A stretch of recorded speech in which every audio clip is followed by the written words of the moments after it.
السلام عليكم ورحمة الله وبركاته. أسعد الله مساءكم وصباحكم جميعا بكل خير. هنستكمل مع بعض أسعار العملات المصرية القديمة. النهارده هنتكلم عن أشهر بارزة في تاريخ مصر، وهي ال10 قروش الورقية اللي تم طباعتها لقانون 50 سنة 1940. بموجب القانون ده تم طباعة مجموعة من الأوراق النقدية فئة ال10 قروش البارزة وال5 قروش الشلن، وتم تداولهم في الأسواق على مدار سنوات لحد ما تم وقف التعامل بيهم. مرت البارزة بمراحل كتيرة جدا.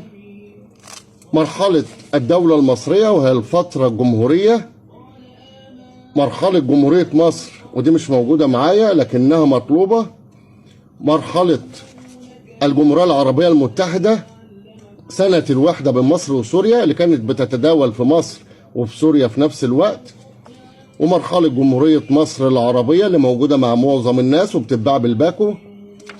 أشهرهم وأنظرهم هي دي الدولة المصرية زي ما حضراتكم شايفين، سعرها بيعمل من 2000 ل 5000 جنيه.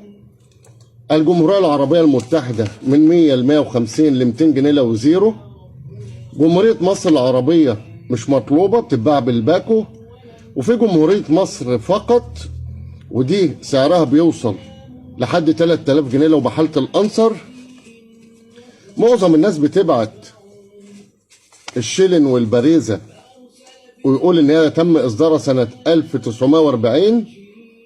هي تم إصدارها لقانون 50 1940، لكن سنة الإصدار الحقيقة ما بتكتبش لا على البارزة ولا على الورق، كله صادر لقانون 50 1940. الدولة المصرية هي اللي مطلوبة زي ما قلت لحضراتكم، ودي شكلها، ده الوجه وده الظهر، بيبقى مكتوب عليها 10 قروش في المنتصف اهيت، وهنا الدولة المصرية، وده للعهد الجمهوري، بترمز للعهد الجمهوري زي ما حضراتكم شايفين. أغلى واحدة في البارزة الورق سعرها بيعمل من 2000 ل 5000 جنيه. دور وابحث عن كنوز العملات المصرية القديمة، دور وابحث عن جمهورية مصر فقط، لأن سعرها بيوصل ل 3000 جنيه، من 1000 ل 3000 على حسب حالتها. العملات المصرية القديمة كنز مدفون، ابحث عنه. تابعني على التيك توك محمد حكيم، لايك ومتابعة واكسبلور. على اليوتيوب قناتنا محمد حكيم بورسعيد، تابع معانا كل جديد.